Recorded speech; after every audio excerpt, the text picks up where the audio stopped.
get it.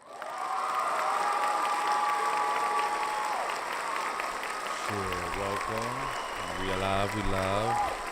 Took us a while, but we still here on a Monday, It's good world. Yes, which sir. is crazy, right? You could probably find a manuscript live from last year now, April 14th, 2024, or around that time, man, because we've been going at this manuscript, your weekly panel podcast, live discussion by your guy Al and Thank you, Mr.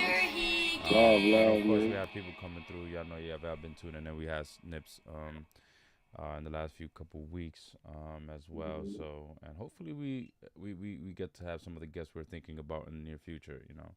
I know some other guests who will be interested in coming on, and so that'll be great as well. Um, I mean, let's just start, man. How you How feeling, you Rob? feeling? Yeah, how you feel? Well, Let me see. Well, right now I'm feeling still bloated. I had a good meal though. Can't complain about that, but bloated, yeah, man. let me But tap into the feelings, um, Will. yeah, it's.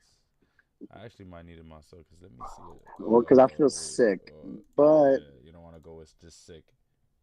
you know, because I'm All right, chilling. let me see what I got.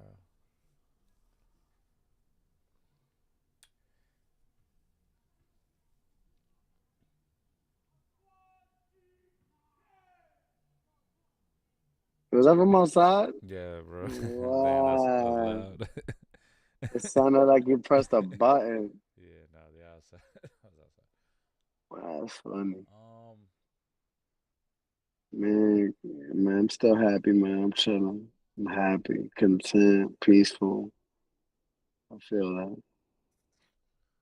I've been um, very happy about that. Yeah, yeah, yeah, man. that's good. Cause yeah, well, all this news out here, been able to just communicate and not let things get too high, too low. Yeah. Okay. Yeah, Um, where you at? yeah, it's funny because I'm trying to fill a word and I don't, I'm trying not to be. And I don't feel bad, right? Right. I don't want It's to like, cheat all right, myself. I maybe don't I'm want to cheat myself tired. out. I definitely will go with well, in a sense, I'm rested, but I'm trying to think of the word that could describe how I feel because I do feel, yeah, rested, right? Spring break for me, so I have some time this week to just relax. I know there's not that pressure that tomorrow I have to wake up as early as possible. I am gonna get up early anyway, but it's to do something that I love, that I like, and I love, and it doesn't have to be the stress of work. So in a sense, I'm like relieved. But I'm trying to look for another word to describe like Maybe we need a new wheel. no, there's a lot of words here. There's a lot of words here. Well, because without getting too into it, I was trying to think of like I mean I see it here. I guess it was dismayed maybe. Dismayed. Oh, wow, wow, wow. But that's Cause I was looking, I was like, I don't see rested. I actually why I don't know why rested is not there actually. Yeah. Uh, Dismayed. Okay, I see it. There it is. you know, but in a way stuck is not there. I'm trying to think of what's the word to describe stuck, because and I guess to try to keep it uh Stuck in dismay. stuck in dismay. um just I like there's things that I got to do in my morning, but I find myself in a space and my day, right? We talked about this before, not trying to feel guilty about like what is or isn't a productive day for us, right? Like, oh, I didn't do nothing that's not a productive day. And then so I was kind of stuck in that loop of like, even though I got to clean, do some laundry, I'm like, okay, I, there was some parts of me that was still in thought and throughout the day, like, oh, I should be doing this. Why am I not, and then I started Mm. doing that to myself. And then, so that's why I kind of could say there was a moment today where I was kind of stuck and like putting this pressure on myself with the shoulds and you should be doing this and you should be doing that. And I was like, oh man, we talked about this. That it's like, all right, what I had on my list to do today, Fuck that you noise. know, yeah. And it's like I got some things done, right? Some things that I said I wanted to do, and I got it done. It's like I have to be mindful of not putting some extra pressure on myself that, you know, is not it's not helping me, you know, Yeah, because it wasn't helping me. What I did was just I went with the flow of the day. I told myself I wanted to do these things and then exercise at some point, and I did. You know, right before like an hour or something ago, I was able to work out, hit a quick little 30-minute workout, and it's all a mental thing, Rob. You know what I mean? At first, I was telling myself, "Oh, I'm too tired. Oh, my body hurts.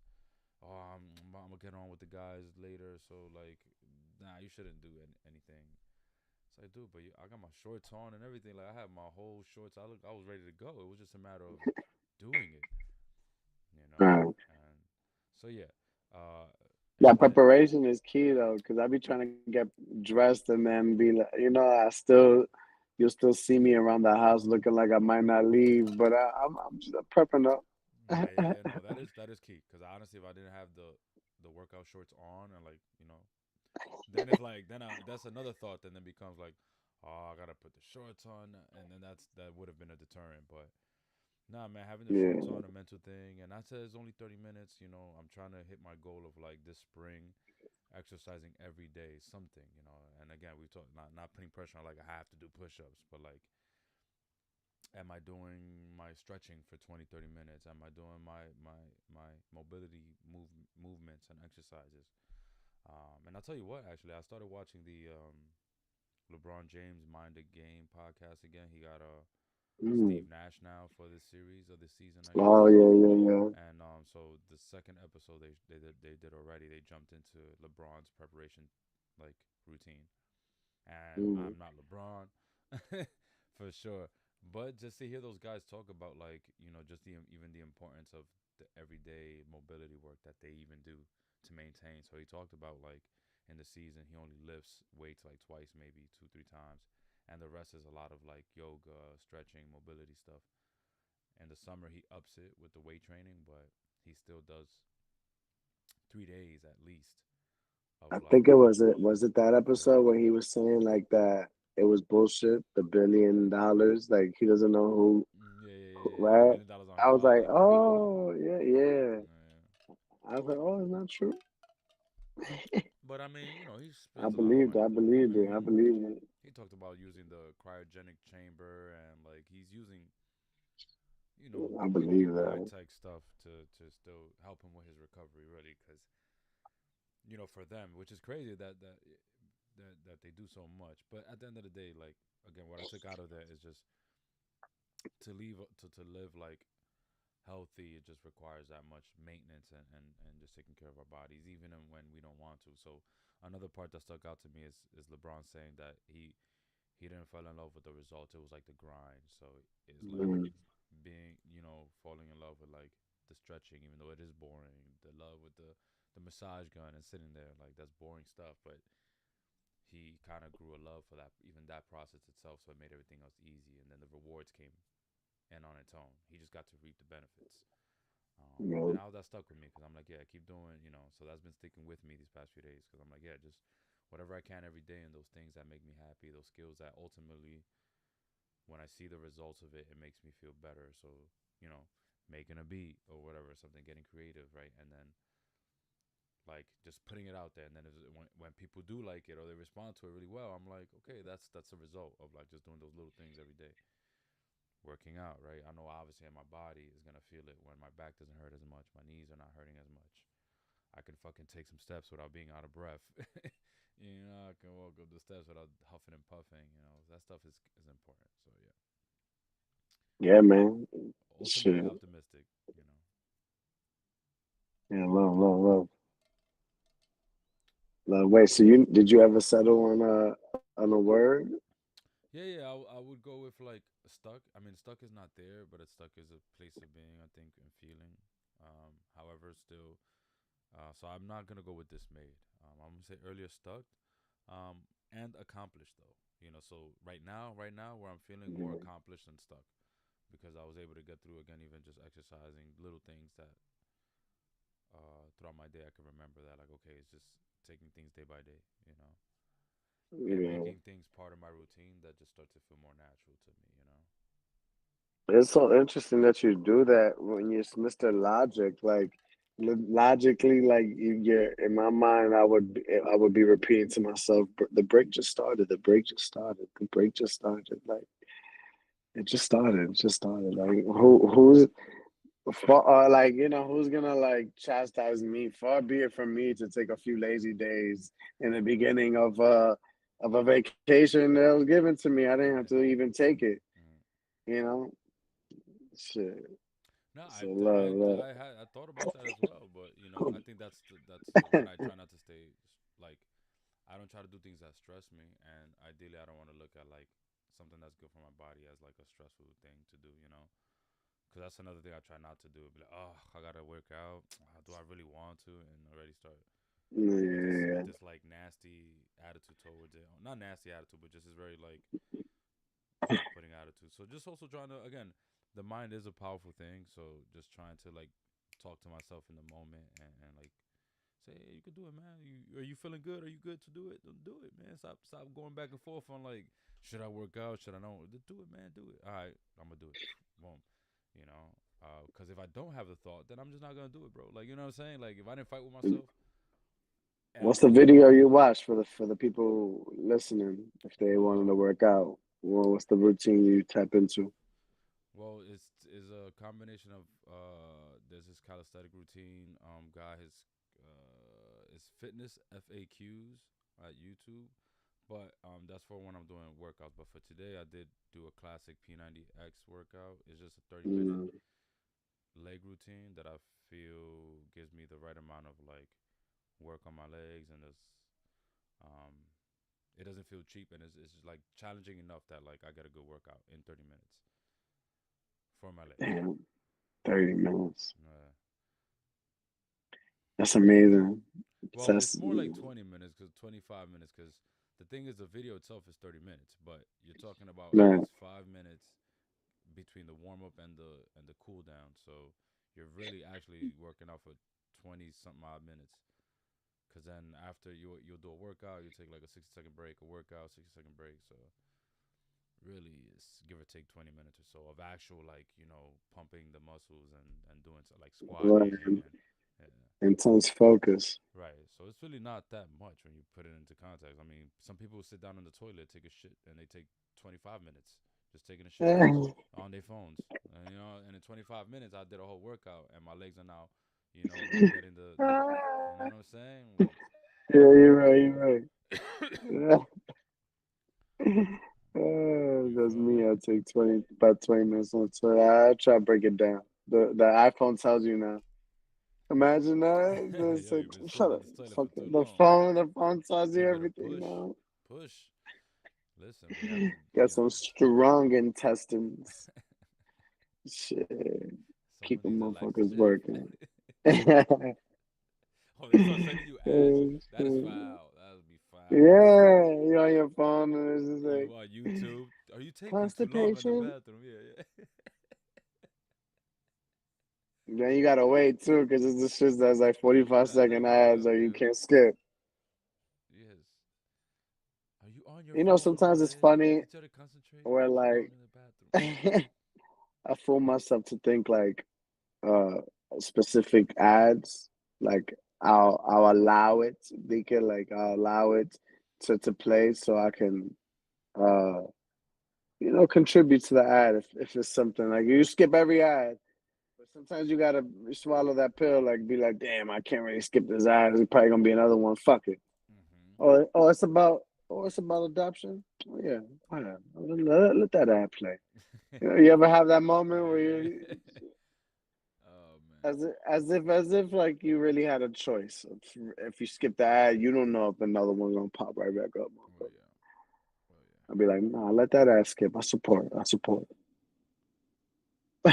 That's funny. Yeah, no. Oh, shit. Um, Yeah, so what was last I week saying? we left off What point were we on? on we spoke off on adolescence. Adolescence. Yeah, man. Actually, Last week we let me left see off something. on So, adolescence. we had to watch the last episode. Um, Yo. So again, for those of you who have not been paying attention, Adolescence being the limited series on Netflix, and I believe I guess I can go back. This is in the UK, based out the UK, apparently, yeah, yeah, right? yeah, Um, yeah, yeah, bloke. so do you think they? I mean, can we? Is it safe to assume that they got it first in the UK, or they got to see it first? Live action first. That's my sensitive joke. Yes, they got this on No, first. Yeah. no, no. I don't. Again, In person, yeah, yeah, yeah. They were no. there. Well, like, does Netflix release it to them first? Is what I'm I wondering. don't know. No, that's a good question. I Um, wouldn't know. I wouldn't know. since they got it first. Because I know there's a couple TV shows that are what you call it, that they're You mean like The Office? How it yeah, started over exactly, there, and then we exactly, got yeah, it. yeah, yeah.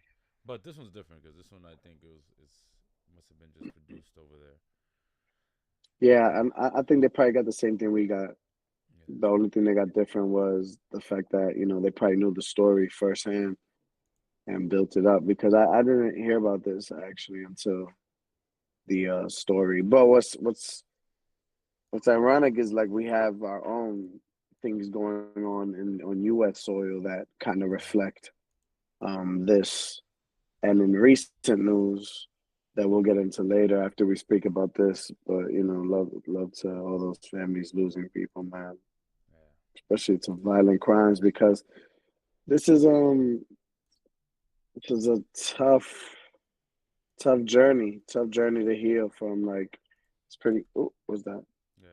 The adolescents I'm showing on the screen, Gang, on the gang, screen. gang, gang, yeah. It's very interesting.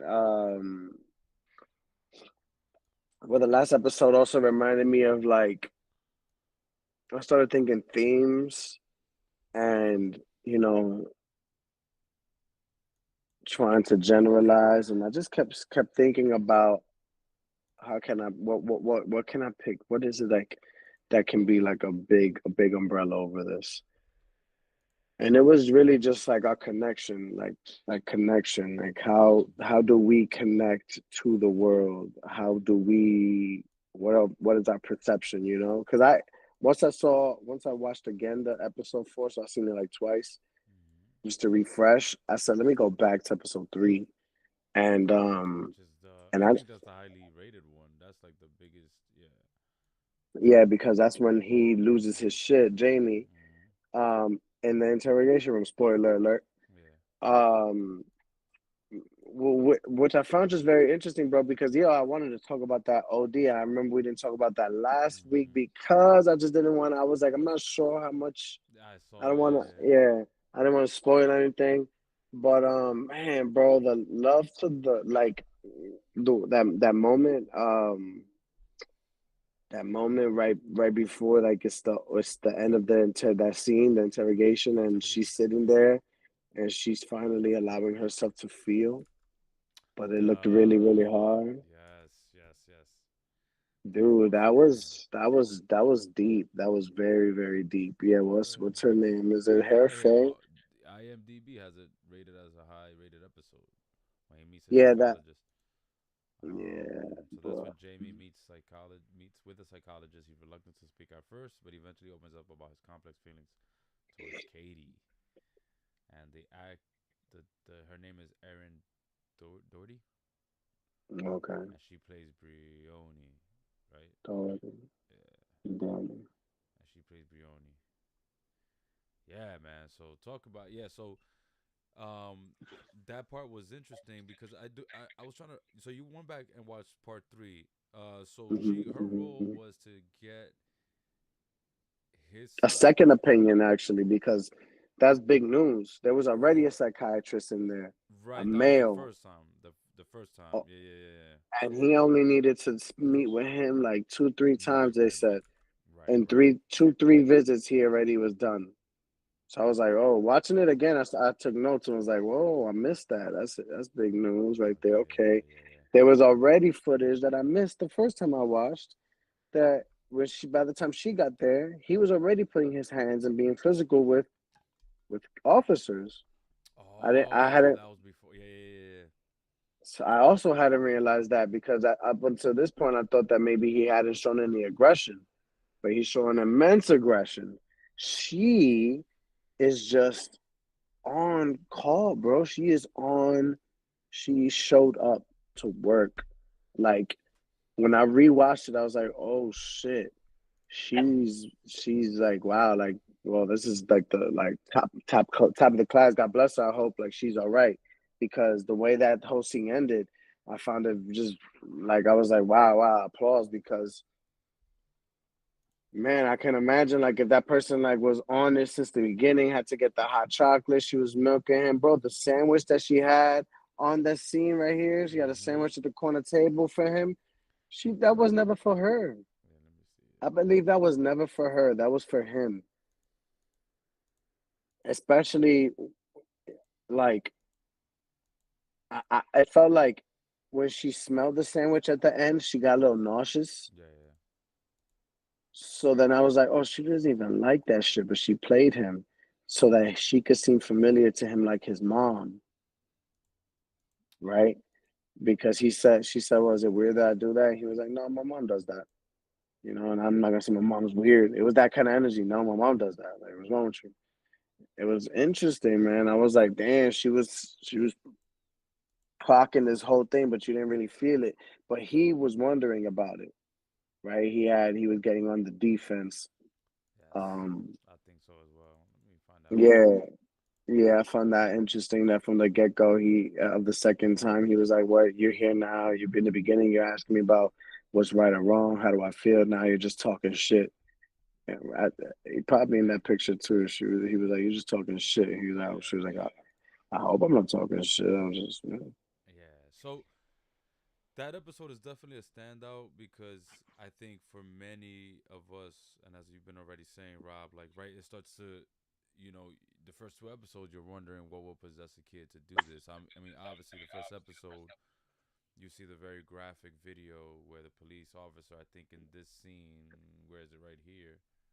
Um, right? Is this not this is the scene right where yeah they the basically father's there. They show you the see the video. paper, they're showing all types of evidence, and you're kind of like, oh man, you see this kid did it, and you see the video of him like pretty much stabbing up the girl, and it's like plain as day, like you can't miss it.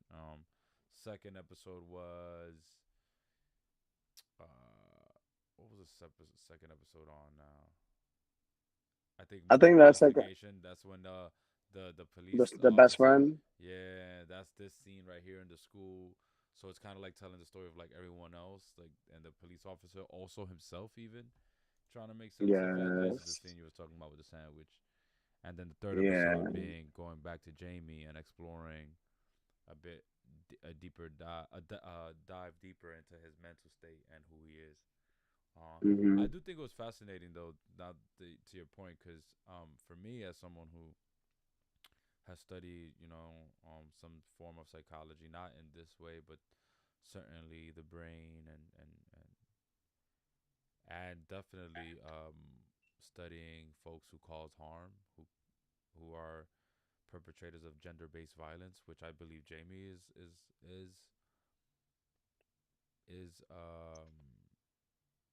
And it's so sad. is He's only guilty like of. what, 13, 13, 12. yeah. Because he didn't also didn't have a history of fighting boys. If you notice that, like none of his history was fighting boys, getting into fight with boys. Because you do see stories of men who end up harming women, but then it's like when you look at their histories, they've also harmed men. So I don't want to say that their violence is just gender based, Right. but Well, his history was just beginning. That's yeah, the issue what I have with him. Like he was a kid, but he was like really, it seemed like his choice was to lean into this and he's not telling people, especially when the fact like he leaned into his own decision of saying I'm guilty in episode 4 yeah, on his own. He didn't communicate to any like he just calls the family and and he's like, "Hey, I know it's probably not the right time being as your birthday and all, but I'm about to switch my verdict." It's like, what? And you talking to the same person who I'm your father. You told me that you didn't do it. Now on my birthday, you call me to tell me you did do it. So yeah, bro, I definitely think he fits the bill of he's very calculated. Yeah. You know. Hmm. And so that's the part. So that's the part that I thought was done well with this episode right here, the episode 3 and the breakdown. Oh my gosh, yeah. Eh, Because I do think they try to make him smart, be a little wittier than I think someone his actual case would be. But mm-hmm. I've worked with young people and young men who always had an answer for everything, and so I do think, to me, what stood out was, you mentioned the part about the sandwich. I do hope that a psychologist wouldn't try to do that, because I would imagine you shouldn't try to trick them into, you know like, if her goal was to ultimately It was to meet be him as level. personable and Right, have a right, right. connection. Yeah, to me, that's the part that I was like, huh, because there was other ways in which I do think her character, while being genuine at the same time, I think the audience could look at her like, oh, she's trying to get something out of him. But I do Which is think, what he was doing. Right, right, right, which is right. what he's doing with her. But I do. That's why, to your point about how she reacted towards the end of it all. Hmm. Towards the after she went through what she interviewed him for a couple did 2 3 times. Couple. It was a couple No, no, no. visits. She was there for like five, six, seven. Like she doubled the. She was there for a bit, way longer than two, three. Oh, The right, because they verse got guy to was know each two. other. Yeah, yeah, That's what he was saying. Like so, and then I wrote. I realized that once the kid started getting a little loose in this episode, he was saying like because she wasn't taking account of like she wasn't taking accountability for anything that he where he was going. Like when he started getting triggered, and now he's in the driver's seat. She's just kind of like and and that's how you feel. And he's like, is that like what I found very interesting was the ugly part. You remember that where like she said, I asked you if you were attracted to women, but do you think women are attracted to you? yeah. Oh yeah, yeah. And he was like, of course not, because I'm Because ugly. I'm ugly. Yep. Yep. And she said, like, how does that make you feel? He's like, ain't you supposed to say I'm not ugly? Like, what the fuck is that? Like, you know what I'm saying? Like, I forgot you don't say what normal people say. The other guy was easier. So it's like, oh, wait a minute. Like, interesting. So you're very aware. You pay attention. You can see the different things, that choices I'm making, as opposed to in comparison to normal Normal people, people. Yeah, yeah. which is interesting, right? That you call them normal people, like, but you don't like that, No. which is really interesting. You don't like that. That would be lying to you, wouldn't it? And then I like what her answers were like, it doesn't matter what I think of you. I'm curious about what you think of you. You're saying these things. Yeah. You know what I'm saying? And there's a very good response that it's like again, which I think she was just high aware of the power dynamic that he's confusing at his age and trying to Yeah. help him reassess where his power really is. Which is even with the sandwich, because what I just remember now was he wasn't eating. You remember that? Yeah. Like Yeah. He hasn't apparently been he eating. wasn't Yeah. eating. But in this scene, she's like, "You look better now. Like you got your color back." And he played her like, "Oh, you sound like a granny." See, he got to play her when she starts caring about him. Like she noticed him. She cares. She noticed him. Yep. Yep. And he couldn't handle it. He You couldn't. know what I'm Yeah. saying? Very interesting. So I get the sandwich dynamic. I just thought I just thought it was a little like way more genuine than like I really think she didn't at the sandwich was straight off the bat for him. I thought maybe like if like sometimes I do that where I make a if I got a sandwich, I like the sandwich. But I make a bigger one and I just eat and I know I'm probably not gonna finish this, so it's right there, boom, and now you could have it. Mm. But I think that she just made the sandwich to his liking, made half so it could look like she ate it because she don't like the sandwich, and was like, hey, I just had a little bit left over. I think she went that far where I was like, oh, Yeah. That would be no. interesting. Because I will say, everything you're talking about, as far as her line of questioning, the way she was able to pretty much not make it personal, so even in his moments of being triggered, she was still able to maintain a level of neutrality, right? She didn't Oh, seem too shocked or too happy to see him. It wasn't like, oh, are you mad now? Or also wasn't like this visceral, like, oh my God, I'm so scared of you now. Like, who is this? Right? Very neutral to still ask the questions that made him reflect. And actually, I will say, from like learning about what the power of therapy, I think that her line of questioning is what I guess I would say, in my opinion, would be what a great good therapist would do. And most people, I do think I found, even those who are well-meaning, they even have a hard time just like he did. So when she was asking him questions Yeah, and yeah. asking him about how he felt, even about him being ugly, and the way he deflected, I've seen that a lot. I've seen people who are not him uh, deflect questions that are constantly not made about other people and are made about them, because that's what makes therapy uncomfortable. People say therapy don't work, but it works if if someone would also allow the therapist to do their job. See, he wasn't allowing her to do her job because it's hard. Because when she really was trying to get to the root of the problems, which is what will get him to some form of healing, you saw that there was always a breaking point. It was like this push pull. Mhm. Like there was certain Mhm. questions that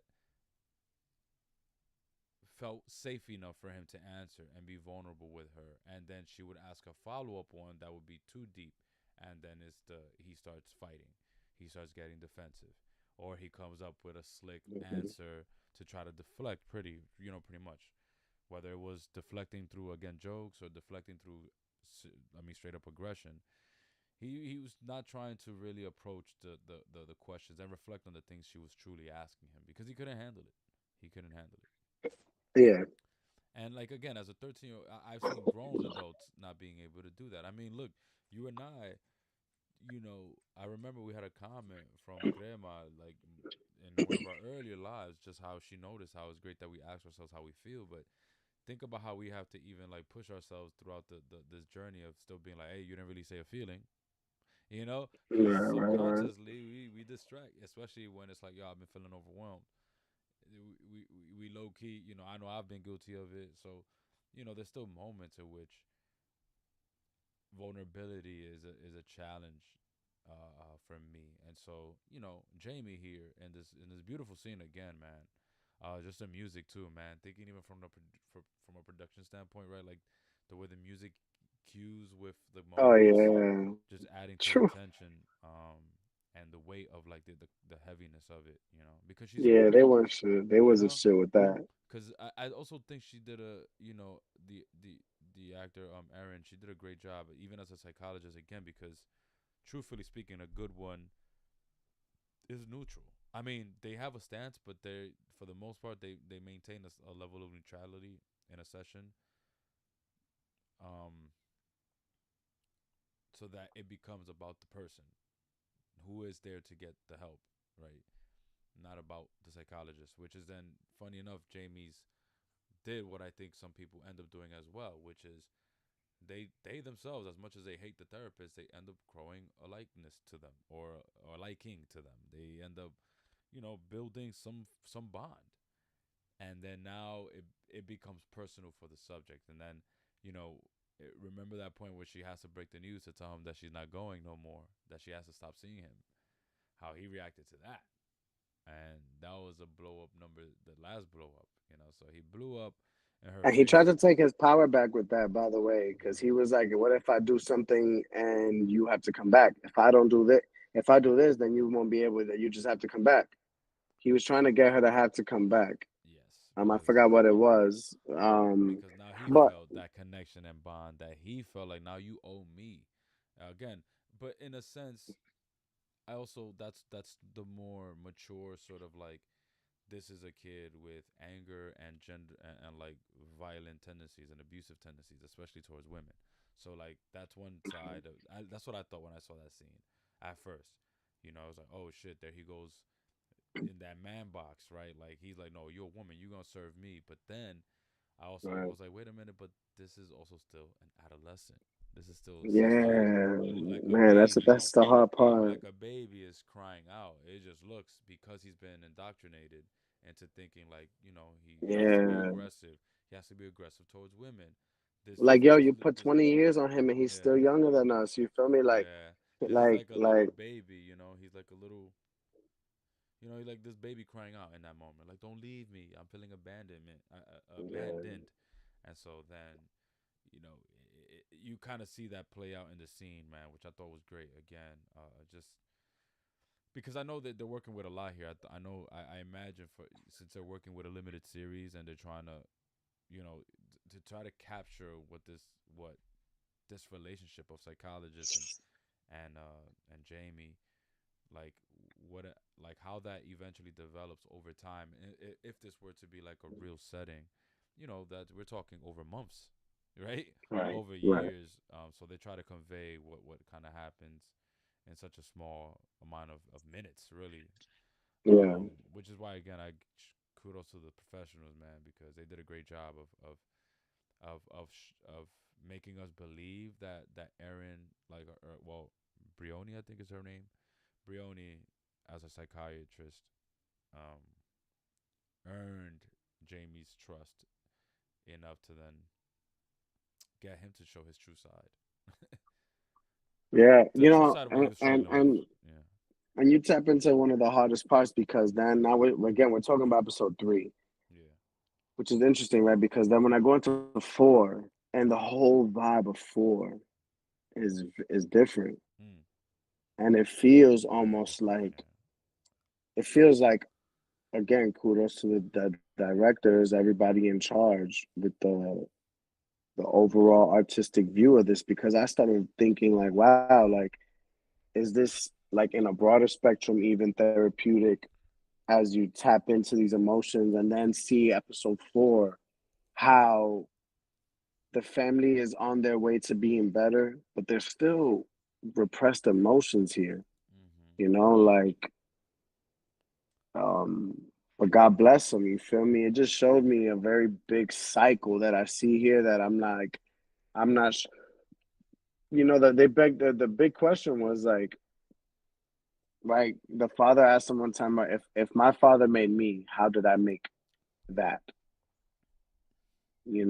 Like the father asked himself that. Lola, no. And Yep.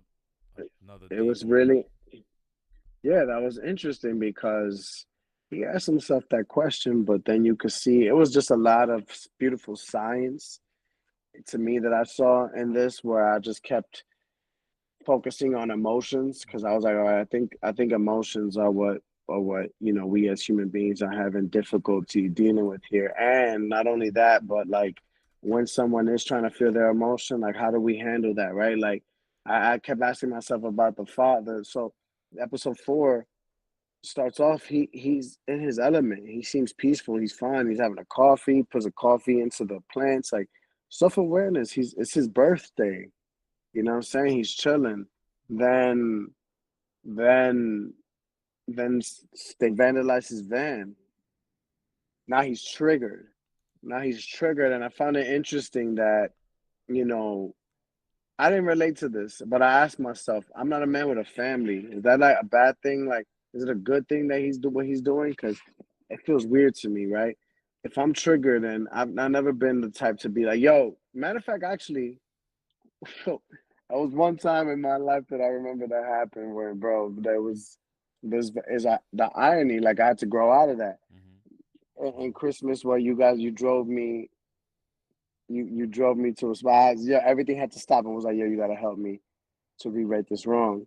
You know what I'm talking about, right? Long, long time ago. Hello, hello. No, I'm here. I'm here. I'm trying to figure out Uh, what the Because event I'm was. not trying to say too much, but when I had fucked up and then it got exposed on Christmas and then I stopped everything, you had to help me. Like, but I don't know if it worked out but it felt like a vague recollection was like I had drove me That they to drive my, you. Yeah. you feel me? But now I'm like, damn, where that was a moment where everything stopped. But I find that odd. Like now looking back, even now I can't have that feels weird to me. Like if something happened to me, everybody stop. Yo, I need your help. I need to get solve this and get this done. And he did that in that moment, like telling his daughter, come down. He made sense of. She's like, why do I have to go? He's like, you crazy? They vandalized my van. What else can they do? Right? And it was like, all right, the mom is willing to stay. You can just go and get your paint, but you need support. But you don't know how to ask for it. You're just demanding it. But then it was odd because I'm like, as I'm analyzing this man going through his emotions, and it felt like I was almost waiting for it to be like, oh, that's it. That's where it is, where he got it from. As opposed to having grace for this man, and also just being like seeing like it's okay him being flawed, and it's not does it still doesn't mean that he's gonna kill somebody, Yeah. right? Yeah. It like that's huge. It's okay him being flawed, and it still doesn't mean ABC what you say. Like it's okay, and especially being flawed. And look at the women around him who are also going through it, but they're supporting him. They know he's full of shit, but okay, love, we'll regain the day, right? We'll regain the day. He's like, yeah, yeah. And I was like, damn, word. So I just had me analyzing myself of like, how do I allow myself to feel? Do I allow myself to feel? Matter of fact, like, and it's not always me. Like, oh shit, like we are almost like you say, like we're wired to connect, to have some sort of companionship. So no matter what, like, and the question will be also, do I put myself in a space where I feel like I could communicate to people, like I'm safe. If something happens to me, I could say something. Right. You know what I mean? Like, because love to him that he would express himself even outside. He's asking his neighbor, knowing she's been outside full of shit. He's asking her, "Did you see anything?" Yeah, of course you didn't. You fucking nosy hag. And it's like He's so mad. he's Yeah. Yeah. yeah, but he's expressing it. You know what I'm saying? Like he got a little sarcasm. I was like analyzing the father a lot, finding that man, just love to that episode. I was just like, damn, it was just a fucking ride and a car ride, and on his fucking birthday, so much happening, bro. Like 4 hours. He disassociated in the fucking Home Depot. Yeah. Yeah. Yeah. Yeah, so there was a lot in this episode because again, Ooh, thinking back on how everything was broken down, it was so great. To think, first episode you find out about the crime. Second, you find about how the community is impacted, via the school where this boy attended. The third episode is you find out internally how the boy came to be in a way from his own mouth, and then you see there's influences there, especially from the media and the stuff he's been consuming. And then the fourth episode being how the parents themselves are impacted after like their loved one is a murderer, pretty much, and their young son. So yeah, I think so. Going piece by piece, then I think like in the beginning, right? Like, doesn't it opens up pretty much in their home, and then yeah, it's yeah. it's a birthday scene. So it's funny because you get tricked into thinking. That it's gonna be a good day, or there's some sense like the episode Right, right. the episode opens up and when I was watching it, I'm like, man, is this like a did I miss it where it said like 10 years later or something? I'm over here thinking this is like a 10 year later, 20 year later situation. But I guess it was maybe what a couple weeks, months after, Yeah, maybe like something the like that. timeline between like what happened in episode 3 and then where they pick up in episode 4 seems like some weeks have passed. But again, opening it up, the tone of it, you would think is like a 10 years later because it's so happier. Everything seems sort of, for lack of a better word, normal in a way. And then right, all everything breaks loose once the dad is notices, like you said, his work van, is it work van being vandalized by some kids who wrote some slang term noose or something like that, or Yeah, which I didn't even look it up what it actually meant, but I'm assuming it meant I don't like know. dummy or some shit like that, Uh, right? Like so and then like you said, you from there you start seeing how nonce, nonce, nonce. something like that, yeah, and apparently that's a big word that can't be used, but I think from the beginning you start to see, as I'm watching it, I'm like, damn, they're not gonna be able to get away from this, right? And you see how the town looks at them a certain way, which already you could see people grappling with it. I mean, in this scene specifically, this is before they head out to Home Depot, right? So in this scene specifically of the screen that we have up, they're having a conversation, them two, about and addressing some of the things you talked about, which him grappling over like what did I do, thinking about his own father, his own childhood, uh, asking if he's a good dad, and then his wife reassuring him that he is. Um, and so when you were going over these things, Rob, I couldn't help but think to myself that I was like, you know what, you do sort of start to see where Jamie got his behavior from. You know, Mhm. Mhm. Mhm. I do think Dad wasn't obviously didn't end up being a murderer himself, but the his way of controlling situations, um, his way of like again his wife and daughter like did want to stay, and he felt he forced them out the house pretty much. At least I saw. And sure, they were like, sure, we'll go with you, but what I'm like, did they do that out of fear? And like because honestly, victims of domestic violence, at least, like you would think that they're okay with what's happening and they just know how to calm down their abuser, but it's because they know what to say to be like, okay, they're just gonna take it out on me later, so like, let me just say the right thing right now. So I got a Mhm. sense of that as well. Like, is it just them like being like, oh shit, we don't know, we don't want him to get Well, he said he anymore, never put his hands on you his know? children. So I would hope that that's true, but you never Yeah, know. but remember that's not the only way to abuse. Physical No, no, no, for physical sure, for abuse sure. is one way to Yeah. abuse and one way to maintain or gain power and control. But we don't know what other psychological ways again, because even that again, the whole mind fuck of like going back and forth and like it's important to me and like him talking to them in a way that seemed like he was understanding, but not really. It was still at the end of the day like let's do what I want to do. I'm like those could be, those are kind of like psychological tactics Yeah, that can, and you know, the psychiatrist did ask, "Does your father have any female friends?" And the son was like, "No, he loves my mother. He would never." And he's like, "Well, what do you ask? I'm asking about friends. Does he have friends that are women?" So it's so actually that's a sometimes good I want. point that actually, Rob, like what the, because I do want to highlight that as well. I'm glad you brought that up because I thought that was good that they brought that point up. Oh, yeah, great, yeah. I don't think most men will admit that that's not a good thing. I think most men think that there's What? nothing Right, wrong right, with the fact that a man does not have any women friends. I right, am of the right, right. mindset that that's not healthy. Um, I agree, bro. I agree. I'm of the mindset that it's not healthy for us to have friends who represent humans across the spectrum. So I think it's not okay for us to not have any gay friends, any friends of different races. Like I think, yeah, us being able to socialize and make friends of people who are not like us and not from our same cultures is important to our development as people and for us to extend our empathy.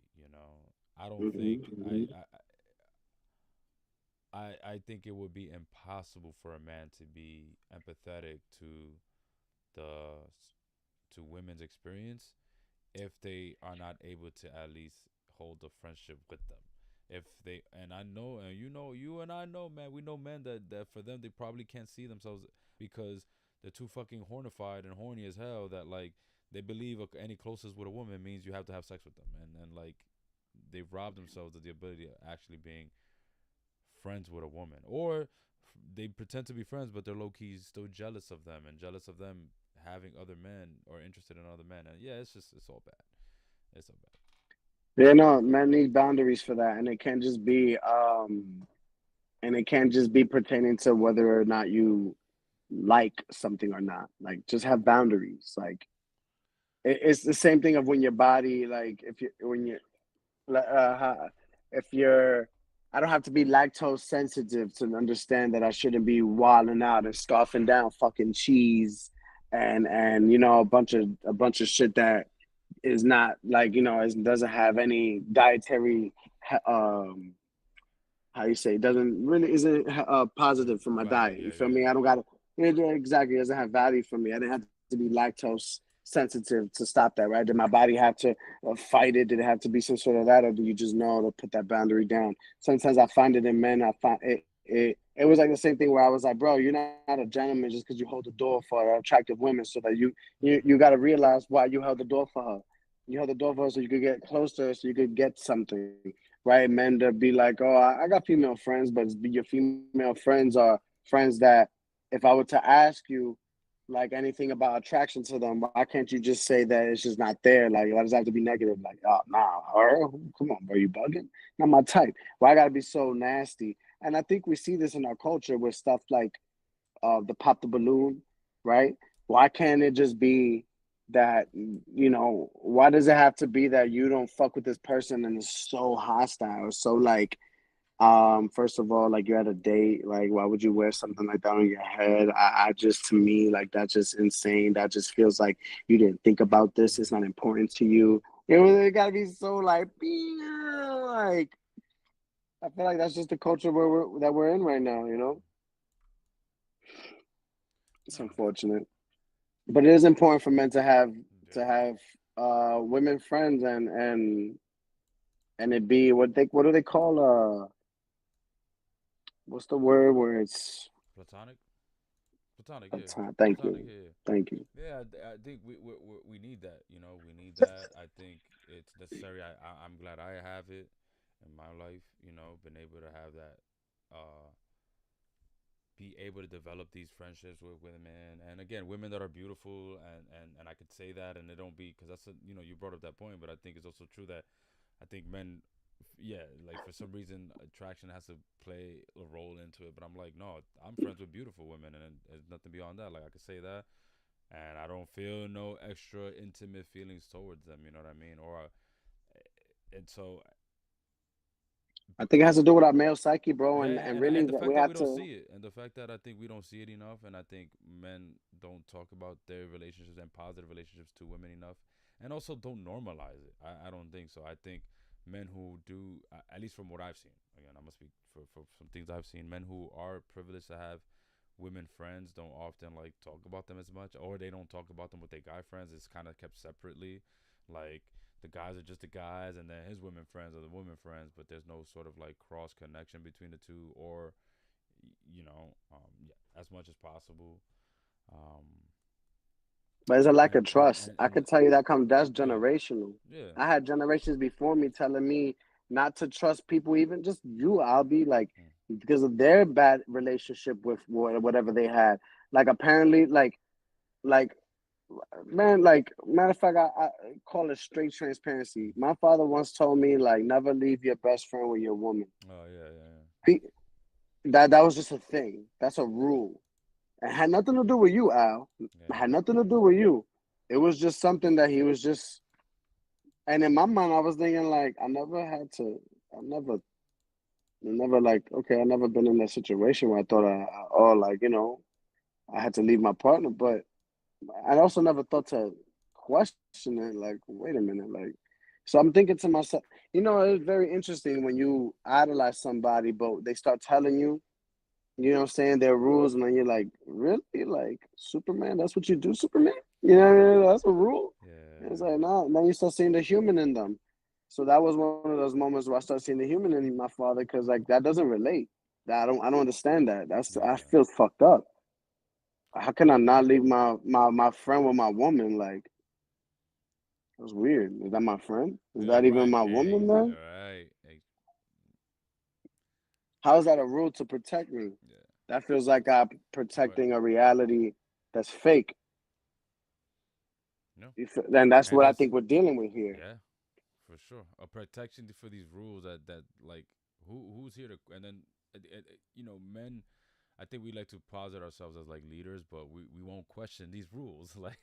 Like because someone had to tell your dad that, and then like, but who told him that? And then did he not question that rule? And then maybe not, maybe because he did have a friend or who he thought was a friend try to take his girlfriend or whatever the case may be, and then it's like it And was he reinforces. never ever challenged with Right, that? My right. question, sometimes Could have I been. see God challenge me. God challenges a lot of Yeah. things that I think for myself. Then I had to question it because I see God is putting me in a place where I was like, I thought, oh, My fault. I thought I was making a decision based off you, but here we go. I'm in this challenge. Okay. I wonder, have you ever been challenged where like that doesn't feel right? The choice you're about to make that you believe was so right, you're about to do, just second guessing it. You never had that, like Yeah, yeah. I don't know. I mean, I also think that like we Excuse have me. to like again, it's important to question these things and question the stuff that especially for us as men have been passed down because that's a very you know profound thing to think because now it's layers to it, right? If the belief is that you can't leave your best male your man best friend with your lady, what do you what how are you even developing male friendships or your friendships to your guys? Like what are men saying about men? And then I do think believe that that's partly true. I do think I kind of can see how that belief kind of goes around in the way as I'm already like thinking through certain interactions in my lifetime with my friends who are men, and then like the conversations about the girlfriends and or just the women that they're with, and especially if it's a baddie, you know what I mean? Like how they kind of get around even other men who are supposed to be their friends. And I it wouldn't be the first time that I hear of men having to be careful. I mean, bro, I'll be honest, I had to be careful. You know how many people wanted to get to my ex, and sadly, she would be the one to tell me. They wouldn't tell me. She would be the one to tell me because then it'd be like, yo, so and so was a little drunk, right? And then they told me like, they were trying to get my number. Like, oh, word, and damn, this nigga just shook my hand. Like, okay, so you would shake my hand, but then low key try to get her number. And I've seen it firsthand over the years how like, oh, I thought we was cool. I thought we was cool, but you just waiting to get to my girlfriend the moment I leave out of here. So we not cool, and um thinking now like how I would handle it versus how I used to find out back then. Like back then there was a side of me that was shot like honestly scared, not scared, but fearful, because I can't say it like a scaredy cat, like, oh my God, they're gonna punch me in the face if I say something. It was more Alert, of right? It's like alert. That doesn't feel no, good no, to be it on was alert. fearful. It was fearful of like the Mm. just fearful of consequences of what it could be the consequence. And honestly, the consequence would have been what I was thinking at the time was honestly a fight between me and my male friends. Like, oh, I was gonna turn into a fight because if I bring it up and what if they say that no, that wasn't really what happened, then like then it gets awkward because now it's like her word against his, and like and so I just honestly was passive and avoided a lot of those situations and stood away from these people and stopped shaking hands with them. But to me, like doing it now, I would approach it head on, like because if so, just to tell the men, like, bro, you don't have to pretend to be cool with me. Just don't shake my hand next time, and like, don't shake my hand next time, and then behind my That back, part, be willing to like talk to my girlfriend, like when you're drunk, that part, because I that would part. never do that. I already made a choice to morally, like, I that's a stand. I just like if all cameras were off, I'm gonna still be that way. You know what I'm saying? Like I just took a stance to say I'm never gonna try to mess around and take my any of my friends' girlfriends. Like joking around, like not joking around, like she's drunk and she's trying to sit on my lap and do something funny. Like I'm not playing that. Like regardless, like how bad she looks, like I've already made a stance that I will not interrupt that. You know what I mean? uh, to this day. And then thankfully, again, the friends I've had around me, I haven't had to worry about that either. My close male friends. Clearly, niggas who would shake my hands and who I thought was cool with me was willing to try to holler at my ex girlfriend Yeah, at the that's time. wild. But my close niggas, and my boys, they didn't, I haven't had that issue, thankfully. Um, but yeah, cause I'll be damned, cause I wouldn't move that way, you know what I mean, for sure, like at all, like to the death. Like I don't want those kind of problems. You know what I mean? Like there's plenty of women around. I would never try to like what they call that pillow talk or Um, Yeah, but that again, that's something that I think men like we have to come to terms with.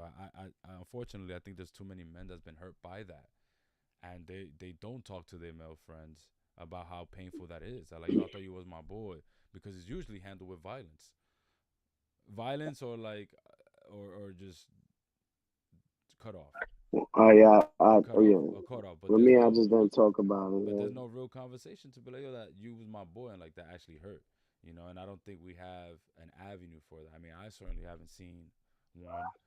I mean, would I say something to the guy? I mean, obviously it's irrelevant at this point. 'Cause I'm talking about my ex. You know what I mean? So, but I mean, Right, maybe, right, maybe if it comes down to it, and these guys who I'm thinking of, like who did do that, you know, maybe it would be a point of conversation. But yeah, dude, it's so going back to kind of like everything we was talking about to adolescence, because we were already talking about like some of the the cultures, I think, of the ways that some men move, which I think, again, as we've continued to address, holds us back from really getting to right. a place of growth. You know, Well, I want to tap in on that cool. real quick. Bouncing off on that, bringing it to adolescence. Yeah. It's not just the men, man. How we move, right? I see that the women, it's just a human thing, right? Because you bring me back to the moment of the car, Hmm. of like how we may all know something, but we don't say anything, Yeah. right? Like the trio of them just getting into the car after the Home Depot incident. He thinks he sees the kids. He gets into a situation with the kids. He gets into a situation with the people at Home Depot because he left a mess at the parking lot. He's hella triggered. Still, the father, like I was just trying to go through it, like even having that question, like how much are we affected by each other, right? And how much of it is us, on Hmm. us, that it shows us, because the father still throughout all of that, even if he was questioning whether or not he has killer instincts, right? Like, did he get it from me? Is part of this me? Like, who knows if he's asking himself that? He still had that energy to ask his wife for her bag, the plants. He wanted to get them for some reason in his triggering state. He still wants to protect and be there for them, even though he's caused the scene, even though he's like still being the one who got just dysregulated. He still has to now regulate it and fix it. And they drive away, and it was really Yeah. quiet in the Yeah. car. And I related to that, and I was like, "Yo, I feel that, right?" When I've been there, and it's like the person who's dysregulated, and I was trying to regulate shit, but you don't know what to say, and it's what they say, you're walking on eggshells. Yeah, I think it's that shame, And man. That's shame, and he's trying to fix it right there. There's also that little kid inside the dad, which again, Stephen Graham did a great job as an actor, you're man. very, very good, Is very that good, it was very, that very is great. that's that little kid, and it's like, oh, Yeah, I'm sorry, I very know I great. fucked up, so let me carry the Don't plan. laugh at me. Let me carry the Don't laugh plan. at me. Remember Let me that? fix it. Let me fix it. Yeah, let me fix all this, and the little kid in him came out in a sense, and but still very forceful. But again, it becomes dangerous because if he doesn't address it, because that's controlling behavior. If you fucked up, then that's like fucked up. Like when somebody's drunk and they still trying to take the wheel, everybody knows like don't take the wheel. That's it. Like sit your ass down. Like I'll take the wheel. And that situation, he was drunk in rage and like, hey, everybody trying to tell him like, yo, it's okay. That's it. Just hey, no, no, no, no. I still got it. I still got it. Let me get everything. I'll still drive. And it's like, all right, dude, fine, whatever. But that's what I saw there. And again, again, beautifully written because again, some Beautifully people will written, just yeah. feel like there is a way, a soft spot to develop for the dad. I would hope that folks don't watch it and completely hate the dad. But I do think that it is important to talk about, like, okay, so how else could what other avenues did he have to handle it? You know, what other avenues, or how else can you perhaps um, move and navigate such a sticky, complex situation where clearly he's hurt, clearly he feels guilty, clearly all this is bringing up so much shame that he's gonna explode because he can't. How do He, you feel about the yeah. dad? Well, I have like my thoughts on him. I don't know how to feel about him. I think my thinking is this is a dad definitely in denial. I mean, I think based on the little that he's shown, and even just the way he was reacting to crisis, I think again said a lot. Like in moment of crisis, he chose to control. Everyone, even and you could see him get aggressive. Now, I'm not saying again, it doesn't mean he's gonna kill, but I don't know that he off he let himself off to be this vulnerable, open man that could have allowed his son then to be open and vulnerable. He also doesn't strike me as a character that was attentive, which would have been required for his son, so that you are paying attention to what is he posting, who's his friends, what is he talking about. He doesn't strike me as someone who's attentive to those little details, because again, Case in point, on his birthday, he was ready to have sex right then in that kitchen. How often she had to tell him, "Yo, just chill, bro, relax." He did listen to her though. He And was a he bait. Yeah, he called eventually, her. Yeah, yeah, but yeah. then he had something to say. And again, it was greatly done by the movie, by the filmmakers and the writers, because it was Because like it felt. it was just enough to not make him a monster. Yeah, yeah, yeah, and that But was big to me, Al. That but was big. it was unhealthy, it was It very was big. unhealthy. and Right. and it was clear again as you watch the episode unfold. It's like, okay, it's because in the background he's still reeling from all this stuff. So of course it's like me. Like, I want this. It's my birthday. Like, like everything is me. Uh, in the because in the background nothing is in But his he control. knows when to let that go. He did know when Oh, to let does that he? go when they got home. Yeah, because they got home and he didn't want to disappoint his wife. I don't know if you remember Mm-hmm. this. After everything, they get home and this is again, this is why I realize This is here. it's very big on the emotion, bro. It's very big on emotions and how we navigate in this world as men and women and through emotions. Because they get home and I was telling you, yo, there's a lot of suppression here. I'm feeling it. The son called. That's a whole more suppression. But the son calls and he's like, Dad. First thing he said was Dad. Mm-hmm. Like, because obviously, yes, he's calling for his pops. Yeah. But who who asked to pick up the call? What was the daughter? The father was probably gonna He was let not it ready just to pick up. ring. Yeah, yeah. Right. So the daughter picks up, right? Okay. But they don't say anything until they come in to swoop and save dad when he's overwhelmed and he doesn't say anything as a response to his son when it's like, yo, I'm going to change my verdict. So they do it to each other, I realized. So it's a very big But who's sign the of they? like Like, who did they do it to each other? What do you mean? the support group of the family. And I say that with love, not Yeah. to say like why I think that I started also seeing the thing where I felt I don't know if the director was trying to show just how we're the duality in our codependency, but also our dependency and where we choose and how we just keep doing this. And sometimes, you know, who you send it around with it can go either way. I don't think it describes it I should think it's determine who you are, stereotypically. right? I think it's stereotypically played into this belief that again the women are the more emotional ones and they're the ones that carry brunt of the emotion, and so of course they're gonna be the ones that you're gonna pick that up. You should pick it up, and he's just gonna be huffing and puffing and like, I No, think but he again, wasn't, right? So that I'm I watching him and I'm like, he wasn't. He was trying to keep it together. So right, I hear that, but and I that's what I'm do saying. think Like that yeah, it's because then because he could have because picked up, or look, he they could have, go home, or if he Al. didn't want to pick up, he could have just said, "I don't want to pick up, guys. I don't want to pick up." You know what I mean? Right, So again, it's but he like if didn't know how to go through that the same way he didn't know how to be there for his son as an adult right, during that game. mm, That changed his son's life. Apparently, that was big too. They kept talking about that and what it felt like for the father and what it felt like for the son, right, and how the father was also ashamed of himself. And so, yeah, to your point, the shame monster. yeah, And so, but when they get home, do you remember like when he's upstairs, he leaves first thing he goes up. They follow the mom, and the mom hangs up her jacket, and she starts crying on the jacket. Gets it together. No, apparently nobody's catching this. mm-hmm, So I'm like, oh shit! I think they're all going off when they get home to their safe space to go off into their corners and yeah, cry. mm-hmm, Right? When she goes up the stairs, the first thing the father says is that they didn't do these curtains correctly. So I realized you see that because we can correct ourselves. We have to shame something else and correct something yeah, else. yeah, I peeped that. But, but, okay, that's a red flag. But right after that, this is what the I think like the kid, this just caught the kid in such a bad time because how we perceive things matters. I got because I got there's so much to say, right? mm-hmm, How we perceive things matters, right? So that happens, and I look like a red flag. But immediately, I see the support that you have around you matters. The love of his wife, she went ahead and she was like reassuring him, and he didn't want to disappoint her.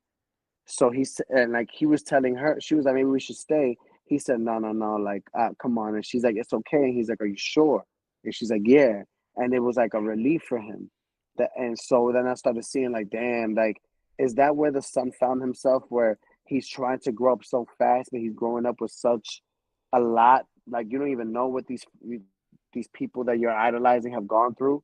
But now you're in a phase where you're supposed to just uh cohabitate with human beings without expectations, without any of the shit that you think is supposed to be normal. You know what I'm saying? Like the kid is in a phase, in a space where he's trying to have he's just having relations with people. Yeah. You know what I mean? But you're not an adult.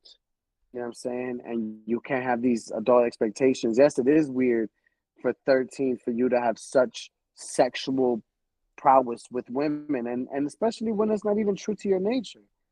It seems to be forced upon this as a kid, you know?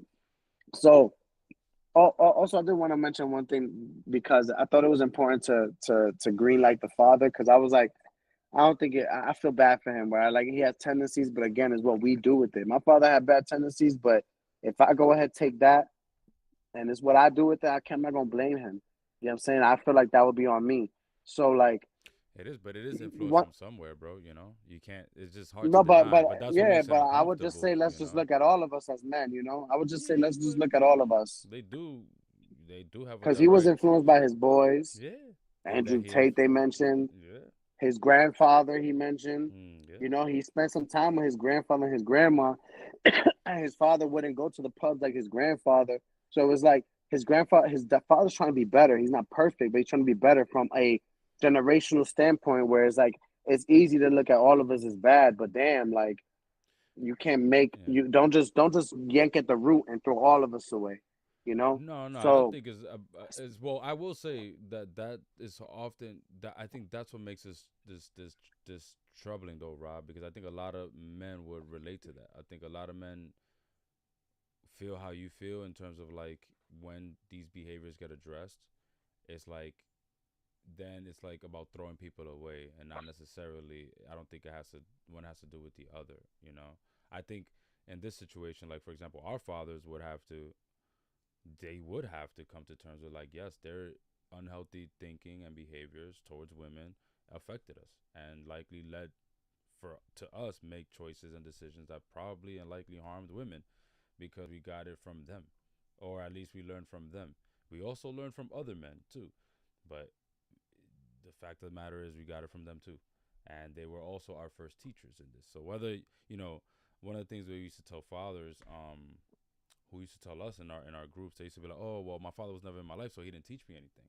I said, "Well, your father used to taught you abandonment. So even mm, when he's not there, he's there teaching you something."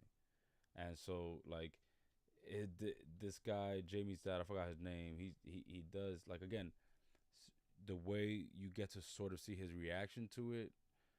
I do think we still would need a fuller picture to be able to fully like judge him as a character, but just seeing how he reacted to like the chaos and the stress and then where his level of vulnerability was, you could tell that it's in a line with what like Jamie is, you know, like it's not removed, so there's a direct and the line. mom and the mom was challenging him You too. know, I respect the conversation it's because a the mom was direct like, line you between, violent. you know, that's why it's a direct line to it, and that's why it's like I don't know if that was a show's and the directors and the writers point to try to show or to try to or they wanted the audience to pick up on that is that like yeah the father is a well-meaning man, he likely has a lot of great intentions and he doesn't look like he'll hurt me, right? So you're watching this and you're like, yeah, the father doesn't look harmful. I mean, maybe some might see his blow up stage differently. I think women will look at his blow up phase differently, but you know, I think Nah, he was aggressive. He was you seemed know, harmful um, but again, to like well me. meaning and so I think, yeah, you start to see like, okay, there's a direct line between how one can be and how this can impact somebody. Because again, what I take away from the show is that I don't. It's to see that this could lead to these behaviors. I think if anything, the show's a great way to just discuss how like we have to be very mindful of like of challenging these very unhealthy stereotypes, these behaviors that have to do with that are based on gender. You know, so like these the way we treat each other, and again, starting with us as men, and even if we don't want to address the violent part, like I think just starting with the question of friendships with women and or relationships to women. What does that look like? And because again, lo and behold, Jamie said my dad never had relations with women like that, and my grandfather and nobody. So like he's never really seen men develop some sort of Friendship, friendship yeah, or platonic relationship friendship, with yeah. women that again is not rooted in sex and intimate relationships, which again our thoughts on that already is very control based. It's very hierarchical, right? Like who wears the pants in the relationship, who wears the skirt. So already how we even look at those relationships is very much about like men are up here and women are down here. And so think about that. That's your view of relationships, intimate ones. And then in Jamie's case, and then he doesn't even get to see men kind of like play any other role with women. So I want to take us to though real quick, Rob. I don't know if you remember this. Um, it's called the rape culture triangle. It's called the rape Mhm. culture triangle. So, the It's rape on, culture triangle. I'm gonna put it up on the page in a little bit. It was created around 2016, and it started from the 11th principle. There are organization, a nonprofit that are also raising awareness nationwide on consent um, and sexual assault. So they're so this show made me think of this triangle for and even this conversation we're having right now because what it basically tries to do, and let me actually try to post it so you can kind of see what I'm talking about. What it presents to people is to say that like when we think about the bigger crimes of sexual assault and even rape, they're at the very they are what make up rape culture. Boom. So it looks like this. So they are what makes up, rape culture, right? So rape, drugging, all the very like serious um, crimes related to sexual assault sit at the very top of this triangle, right? And then as you go lower, the behaviors of sexual assault, you see that they start to reduce. So at the very bottom, you got stuff like rape jokes, locker room banter, boys will be boys, catcalling, unwanted touching, unsolicited dick pics, flashing, exposing, victim blaming, stalking. So that, and if you see to the side of the triangle, that's called like the sort of normalization phase of what ultimately constitutes this rape culture, right? And then it goes up in level because there's the normalization of rape, the degradation of, and then the assault piece, right? So what they're saying essentially is like we can't get to rape all the way at the top if we don't without this bottom right here. So rape essentially will not happen unless these things at the bottom happen, which it is happening. Let me tell you, Rob. Unfortunately, I've worked with young women, and too many of them of the young students, the young female students, the women, the young girls who I worked with, teenagers, like the amount of times they told me they received unsolicited dick pics, not only from boys, but from random men on social media. It's too many. It's still a very common thing. So again, these things don't happen. Like the rape at the top does not happen without these things at the bottom. So the reason why I'm bringing this up is because again, thinking about like even the father's behavior, I think domestic violence and like violence works in the same way, right? Violence sits at the very top, but what is happening at the very bottom that then allows us to even get to the top?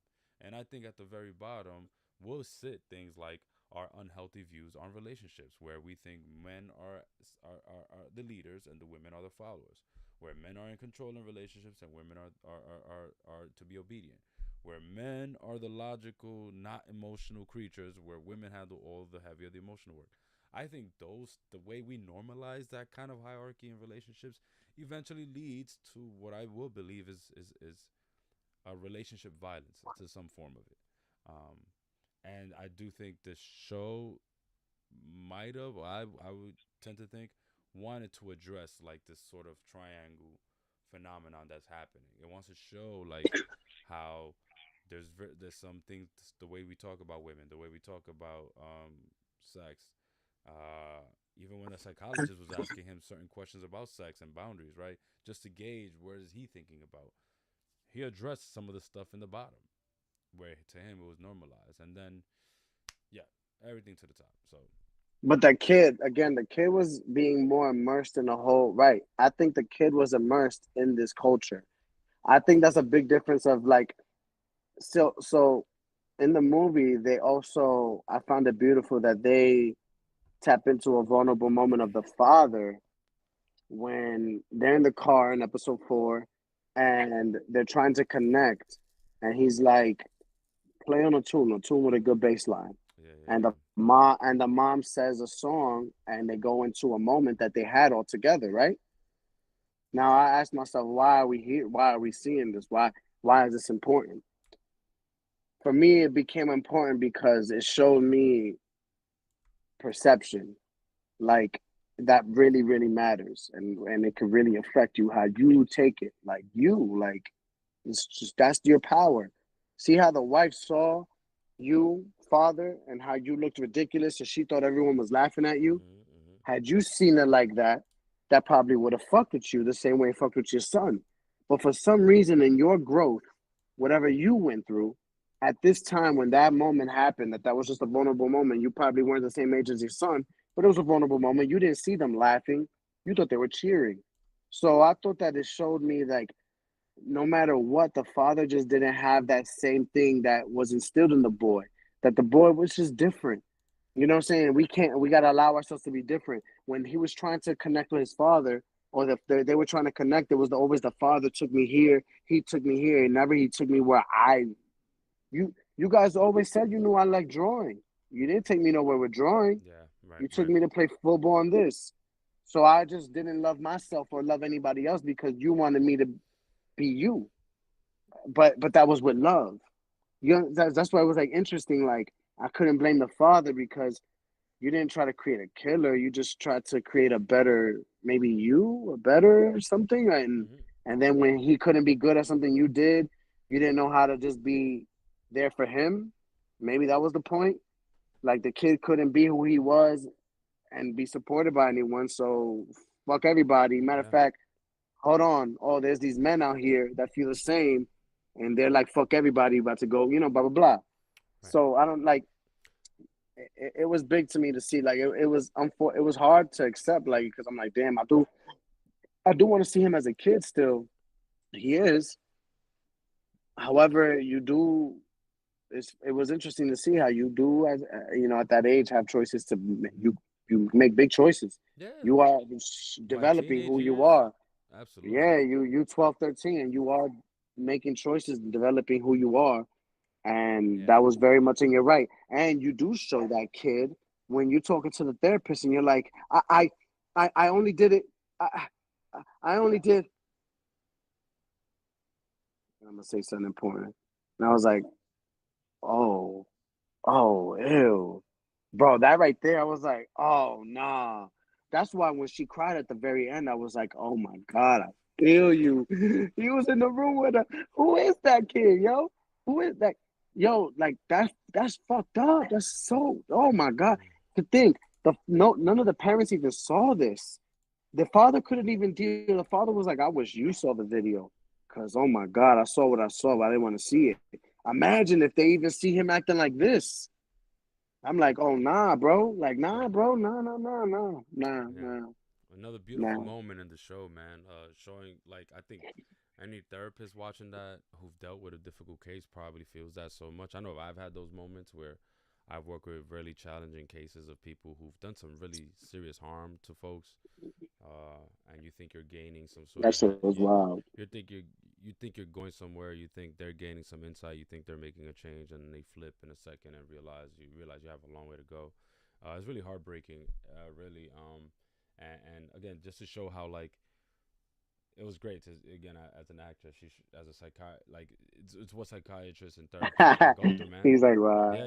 Yeah, It's what they yeah. go through, man. It's just hard to put in words because yeah, like it's so powerful to see that scene and like you like she reminds you she's still human, because that scene you're probably like, oh man, she's so masterful. How is she still able to sit there and just question him? How is she able to still like and there's like well, she's a professional, and I think she has that conversation with the Whew. guy at the job, and they talk about switching places in their jobs. And she's like, "Nah, I'm good. I love my job," because he said he hated his, and she said Oh she still yeah, enjoys yeah, yeah. her. He's like, "What are Um, you looking for?" Because yeah, like I yeah. hate. So I think it was I was great. like, It does show, but it separates the professionals from people who are not for real. Cause like the real professionals like that, cause she honestly probably felt it, cause she's human. So she felt the weight of that whole interaction, but she still was able to do what she got to do. And I imagine, since she's a great psychiatrist, she probably went home and figured out how to self care and reset and create some balance for herself because yeah, that was hopefully, probably a really stressful few days spent with him. So she probably and hopefully got all the rest she needed in self care. Because that was intense, man. I'm sure. I mean, it was, and then again, super. beautifully shot. Because I think we all felt the intensity just watching it, and it's like if you're watching it, you probably feel the intensity through the screen. And so, yeah, she conveyed a good job, man, and good touch by putting them, having that last few minutes of just watching her. Um, But so yeah, even funny, right? Like off the bat, like it was just elementary in a sense. Like you was on camera and you just straight up lying. You just straight up lying. You can't believe everything you see on the camera. yeah. Lie. You know what I'm saying? Like, yeah, I didn't do it. Lie. You know what I'm saying? Like all of it. Like Again, Rob, that's what I'm saying. For some, I think for someone like you watching it, but someone like me who dealt with people in real life, who you have evidence of real life right in front of them, and they'll still lie. Like it's just again, it played it. He did what I think everyone in his position would have probably done more than likely. I think we like to think people are more accountable than that, but no, I think most people will still do what he did because I've seen it for myself. People who will lie to your face, police reports, doesn't matter, you pictures, they will still lie to your face and tell you they didn't do it, they didn't do it, they didn't do it. They're gonna ride that to the end, and then to eventually say they're guilty anyway, which is what he did in the show. So, right. So right. I'm like, Here we but are. again, Here because we are. again, like I Let's said, wrap it up Rob, with that one. I think most people, and again, worth revisiting. But I think accountability is tough, and I think not only that, but how do we continue to hold people around us? And I think for us specifically as men, is how do we hold each other accountable, or how what is our role in doing so when stuff like this happen? Because one thing that we didn't ponder, I guess, and we could, I guess, I do want to end asking this question though about like what like ourselves knowing somebody who causes harm, right? Because like seeing some of the people in school and how, again, how the community responded, the parents responded, like you know it did make me think like, damn, like what if I know somebody or a classmate or somebody I'm cool with, right? I spoke about dudes I shook hands with but will still try to talk to my lady behind my back. Like, what about dudes that I shook hands with and then I found out they killed somebody? They killed a lady. They killed a woman, and they killed the woman in the fashion that he did. Like, not just killed her randomly because that, or like it killed her specifically in the fashion in which Jamie as a character killed this 13-year-old girl, right? Which clearly was him being rejected or feeling some type of way, angry towards her, right?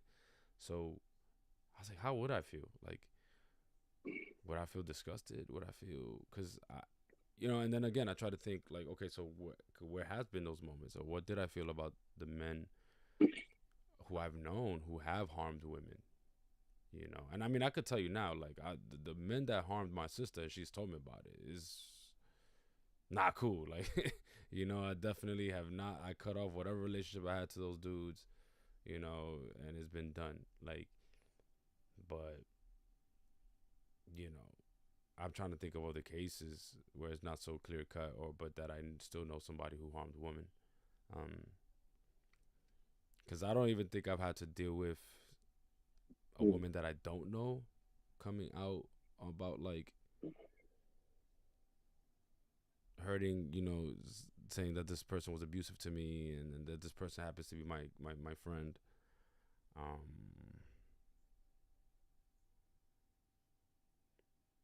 Now it's tough. You bring up a tough thing. I'm grateful that I haven't had like everything. I've spoken on this before that it's no there's no coincidences to me with like believing in a higher power, and every situation that I've been involved in that I intervened, it has been easy because it's been like a stranger. Like I'll be on the street and I told you, and I've documented everything because I used to just be heavy on putting the shit out as soon as I experience it. Mm-hmm. So it's like on the internet of like, yo, I can't believe on Facebook, I can't believe I was just on the bus and this just happened, and it hasn't been anyone personally. But anything that doesn't sit right with me, I call out. I just been having issue like this is why it's been big. Me, I tell you, I don't want to bring up. It's not religion, but just specifically Jesus, because if in the moments of crisis, how do you maintain your faith? How do you maintain what you believe in?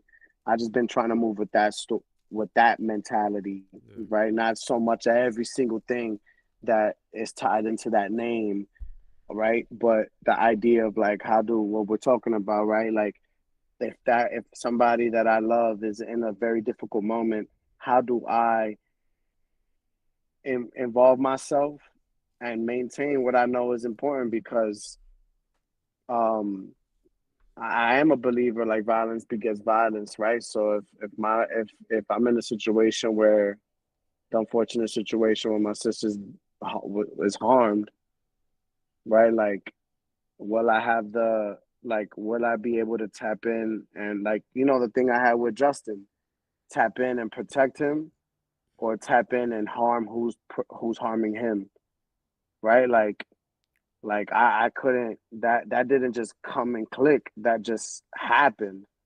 Like it was like it wasn't in my energy to harm anyone.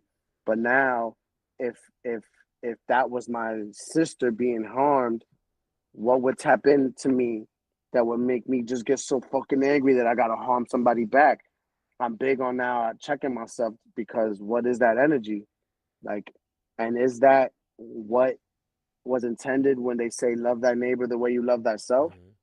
You know what I'm saying? Like, but now how? Like that shit is that is this. I think I don't know if we will ever have an answer to these kind of things. Mm-hmm. Because I think the to ponder on it is one thing, but to experience it is another. You Yeah. feel me? Well, I think it's good to ponder on it. I think we have a Oh, of start. course, You of know what I'm course. saying? No, yeah, yeah, yeah. The But fire. It's truthfully, like the fire alarm, right? We gotta have a fire right, fire strategy, drills, man. We gotta have right. them fire drills, so in case the fire Ah, do spring yeah. out, we can. But my guess, knowing you, is that you're gonna do what you can to protect whatever that looks like. You know what I'm saying? So whatever that's gonna look like is gonna happen. You know what I mean? Yeah, And I yeah. think I think having love for somebody is having to if you have to, if somebody's harming you and you, it's like I'm loving you right back by putting these hands on you to get you to stop. Why? Because if you don't stop, now you could kill somebody and then you're going to jail. So if I put my hands on you, that could, like, maybe you don't go to Yeah, I jail. might, to that point, I might harm you trying to stop you. Yeah. But that's But why I'm I'm saying, not like, just, but that's it's why I gotta check myself. but Now, am I just harming you because I've lost control over the no, you emotional no, you got intensity of the control. No, situation? you got control. We don't ever lose control though. That's the thing, right? We don't. The only time we lose control is when we are not, when we're not under we are under the influence of something.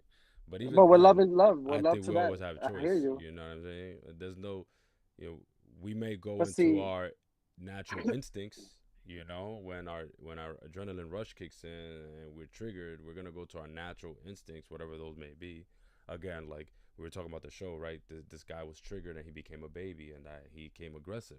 That's probably his background. So again, I think right. that we do, Fight or flight, right? right? So he's fight, and his son's fight. That we do, and then we say we lost control because we can't really recall where it came from, but we are in control all the way. But that's why, again, these conversations would be important so that people can reflect on themselves and really check in and tap in, because I don't think most people have an opportunity to do so. And so I think tapping in would allow you to then get to the root of, like, okay, where do I sit on this morally? Like, what would I do? Have I ever sat with, like, what if somebody harmed somebody around me? We always talk about, like, oh, what if it was your sister? What if it was your, and I don't think people actually ponder those questions enough to actually care. So I do stop asking. I do stop expecting. I personally stop, like, if I'm trying to get a man to get to see the value in having a love for women and other people, having empathy. I'm not gonna be like, what if it's your sister? Like, I've been done with using that as an example, because I've seen that even if niggas have 15 sisters, they could still be the biggest abuser of women. It doesn't even matter. You know what I mean? Like, that don't do nothing. I think people first have to figure out. I would be more interested about how they feel about themselves, man. Kind of to the point, bringing it back to adolescence and how the psychologist did a great job of asking him about himself. Like really, because if you're willing to do this to somebody else, that says a lot about the type of person you are and what type of things you saw. You know. So I do I think, think, yeah, I think lack of empathy and love for others really yeah, and I it, think it's rooted in you losing it for yourself, or in absolutely. And remember, us in as the men, in that's beat out of us early on. You know, the don't right. cry, and that's I know it's cliche at this point, but it still exists. The don't Oh cry, yeah, or if people don't say don't cry anymore, there's an expectation that you're gonna stop crying. Like people have gotten better at like, all right, we're people not gonna still say force. man up. Yeah, people still say man up, you know, in many other ways. So it still exists, and I think that again, us men, we experience that differently because that part of us it gets stripped from us so early on, and that's underrated.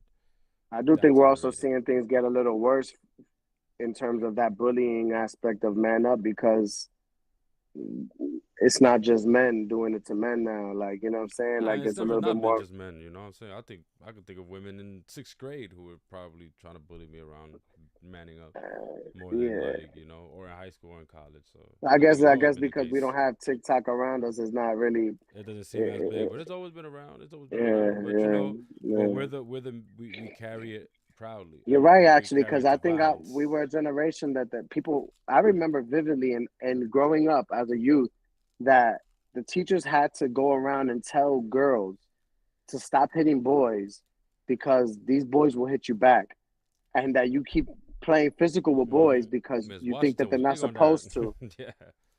Yeah. Yeah, and I remember growing up, and everyone had to tell the girls stop being physical with the boys, Yeah. and it was interesting.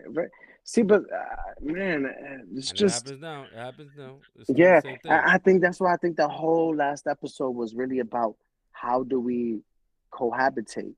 Like, I really felt that, like, Really? Because I thought the because last episode was just how the violence, well, it's how it many impacts things, but one, everybody, like the ripple effects of like when somebody harms someone else, and then obviously, and then when you add gender to the mix, like, because I think it's a very specific thing. Because do you think the impact would have been the same had he murdered his male classmate on the family? Do you think people will be tagging up their van and shit like that, like, and the backlash how he murdered his male castmate?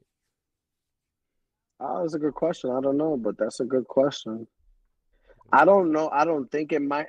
My answer wants to say no, only because then it wouldn't, like, the whole stemming from the manosphere and all of that had very big connection to this, Yeah, because they were really tapping into that's true. men and how we connect not only to women, but how are we seeing ourselves, because how we see ourselves as men then shows how we connect to women, because women are seeing us as what, men, not just Yeah. a human, right? If I'm Mm-hmm. gonna see her as a girl, she's gonna see me as a boy, right? Like, it's just what we're doing. Okay, so you're seeing yourself as, what do you see, right? That's the first thing, was like your father and your grandfather, like, and he's like men. He couldn't see the individuality between the two, Mm-hmm. which was interesting, because that's why I freed the father, because those parents, what I was getting at, if you realize, they were giving a lot of history after the tragedy. So it gave me like, oh, you guys don't really share, but now you're sharing. Mm-hmm. And now, God bless, there's a child who will know you more in depth. But if you, like, that's what I want from my parents. Like, talk to me, share your stories with me, the good and the bad, everything. And just, I just want to get to know what you see, how you feel. Also, I would love it if y'all heard me when I Mm-hmm. say what I feel, and it wasn't just what you think it means when I say what I feel. You know what I mean? Like, so I think I got that. I got a lot of that. That's why I say I feel like, but to your point, bro, these things are not supposed to have one theme, like, Mm-hmm. I think that's another theme as well, how this violence affects us all, but also into that point in a good way too, where, like, I just saw, once this happened, now they're trying to open up their shell and do more, as they said. I wrote down what the mom said. I think it's she wrote. I think I want to say specifically what she said. Right? She said, "I think it'd be good if we accepted that maybe we could have done more." Mm-hmm. You know, Mm-hmm. I think it'd be good if we just accept that. It's not that we didn't do anything. It's not that we were the problem, but we could have done more. You know. And then now they're doing it, and then that more it was just being vulnerable, expressing your story. You know, letting people understand because Yeah. you know for some, like even us just doing this, having this conversation, being out here and being vocal, like people who see us outside, I know that's the different look. When they just watching us and observing us from outside, I know I don't have to ask them that once they tap into the manuscript and hear us having a conversation, that they're getting a different side from us. But that doesn't Mm-hmm. mean I'm not the same person. It's just that means now you're involved. Yeah. Like, you know what I'm saying? So now you have another perspective.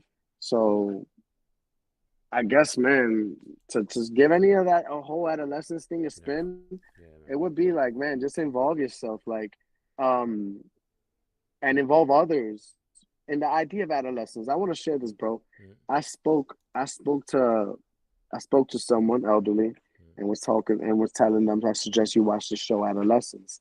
Their response immediately was no, because why would they want to revisit such a terrible time? Interesting. And that right there, though, love to them, right? Don't force anything on anyone, right?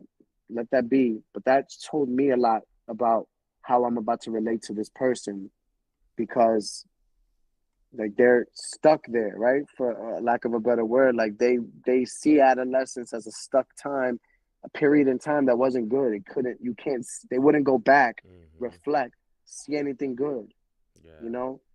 And that has to affect them in some way, some shape, some form. You know, love to them. They're not a bad person, but I did see that like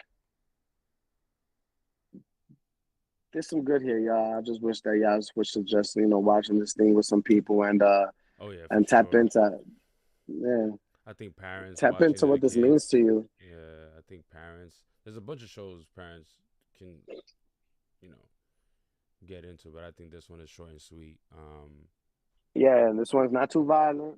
No, no. Although it sounds crazy. Yeah, I think it's good to watch it and just even consider, and hopefully even tap into some of the things we've been talking about here, to help you also think of some questions you might want to consider or ask, of your children, if you're watching this with children, or if you work with kids, or if you just have little teen brothers and sisters and nephews and nieces, and you've had these conversations.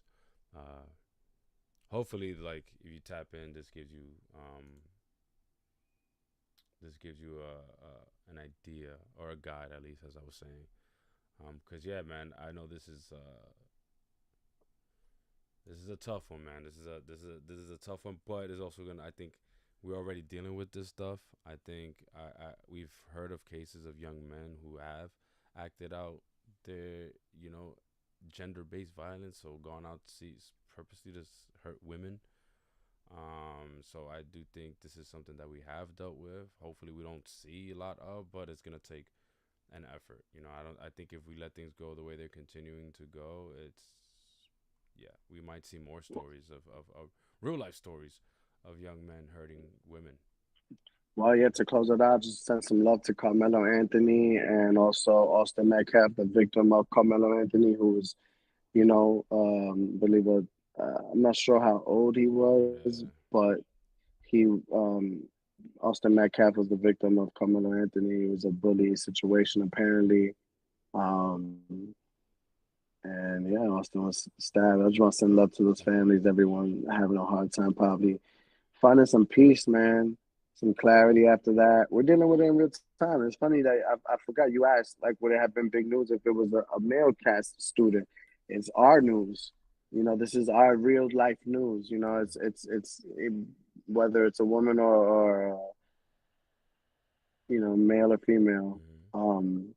I just don't like that. I'm a big believer on, like, what I'm saying, if we're living in a world where time and space, right, these are like our biggest things, right? Lightning, all right, like lightning speed, all of this shit with science, right? Mm-hmm. Uh, when time is important, I'm big on then give people time. Like I would not rob people of time, right? Nobody, I didn't owe nobody. America didn't say Rob should be born March 30, 1989, and then all of that should happen. Like that was a higher thing that made it happen. Like I'm here for a higher on some higher purpose. Like not the greatest purpose, but it's just no one here, you know what I'm saying, like knew I was gonna be here, me specifically. So I would never like I don't think to rob anybody of their time. I'm big on like, man, I wish everybody a long Yeah. natural death, man, natural life, Yeah. As long life, much as long life. possible, right? Kyron Lacey, you know what I'm saying? Shout out to that kid who he was in an accident. It was an accident. You know what I'm saying? Of course it was reckless driving. That wasn't the accident, but he did not mean to kill somebody, Hmm. and he killed somebody, and then he ended up killing himself. You know, shout out to him, his family, all of those people lost in that instant, terrible experience. Yeah, man. Yeah. Um, Lost all around, man. I think, again, I always think to myself, man, how do we continue? How do we push on through difficult times? People just going through so many experiences that are very, very different, very nuanced. But at the end of the day, it's like, how do we get through pain? How do we get through loss? How do we like even not even just getting through these things, how do we regain, right? Like when you once you have all of this and you through it, like sometimes you feel like a lacking. Like if that is true, whether that's true or not, like how Hmm. do you regain, right? Like I think a lot of people are going through that. um and man, I don't No, know. I I, think I I pray that everyone finds what works. no Excuse me, community, what works man. for I them. think hopefully folks. I think I'm a strong believer of like finding a community, man. So like visiting, Mm, if you're able to visiting someone, calling someone. I think isolation is gonna make this difficult. I don't think isolation is the way.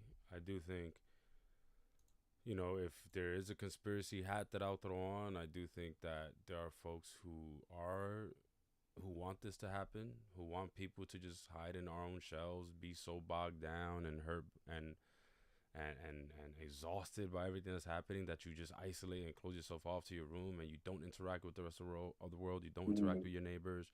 You don't call that cousin you haven't called in a while. You don't reconnect with people and actually try to link, right? I think they as much as they were beasting for people to return to work. They were beasting for people to return to work. I'm pretty sure they love the pandemic and for everybody to be in their homes all isolated. But and they wanted the people to return to work. I don't think they wanted people to return to each other. That would be my mm, conspiracy. So mm. if I had to give a guess of like how we can, because again I'm trying it because it's fucking hard, but that's what I'm trying to No, do. love, Reconnect love. with people as much as I can. I know I've been trying to link with you in person. I still got your B-Day gift. I've been trying to give you, um, and so nah, but every chance we can, man, like making sure that we do those little things, because I think isolation is not the time for that. Nah, love to you, Yeah. brother. Man, God will work through you on that one. Cause yeah, as I'm like saying these things and I fall into a space of like, damn, yeah, I don't even know. Like I I just hear you always say like we don't have the answers, and I like that because sometimes in this space it feels like maybe it can be perceived that we do, but it's not. It's just an experience, a belief, and what works for us, and we're just Mhm. coming together trying to share it, just trying to be a better person on that journey. But Mhm. you know what? To your point, yo, like community, yeah, man. When I look at my friends going through some hard times, they are immersing themselves in community, whether they had the community or it's actively being built right now. Mhm. It is not just them. So love to that, bro. Love to Yeah, that. man. There's some power in that. For sure, man. Nah, with that being said, I guess we could wrap. I mean, we are reaching almost midnight, and we've been on for 2 hours exactly, man. Shout out to that. Gang, gang, gang, gang. Crazy, 2 hours, man. Oh, it was great reviewing it, man. Got to talk about it as always, Rob. Yeah, brother. Guys, No. again, check that out, Adolescence, if you haven't. It's definitely recommended, for sure. And hopefully, when we watch the next thing, we'll definitely review that. I don't have anything on the docket. I'll see if I'll catch Last of Us, Ooh, but say word. I don't That's know. back out. I'm Yeah. kind of yeah. I'll see, cause I'd rather I play the video saw games. I'd rather play the video games. Part two came out for PS5. I thought about getting that. I'm mm, just playing that one Black over. Mirror's out. Black Oh yeah, Mirror's yeah, yeah. out. I might check that out instead. You told me to watch that. Yeah, I like the yeah, Issa Rae. Once it got to, like I told you before, once it got yeah. to Issa Rae's episode, that episode actually brought out emotion. Everything else felt like it felt mid. It wasn't trash, but it was mid Okay. compared to everything else. Yeah. But once Issa Rae's came, I was like, oh, uh, you know, Mm-hmm. made me feel some. Yeah. So love, love, love, love to Black Mirror. That's something new. All right, bro. Yeah, man. Oh, yeah, yeah, love, man. Always a pleasure. Y'all Yeah. tap in, y'all put stuff for us to watch in the comments so we could, Also, review. review. Yeah, man. And with that being Word. said, y'all take care. It's your boy Al. Thank you, Mr. Breathing, Healing.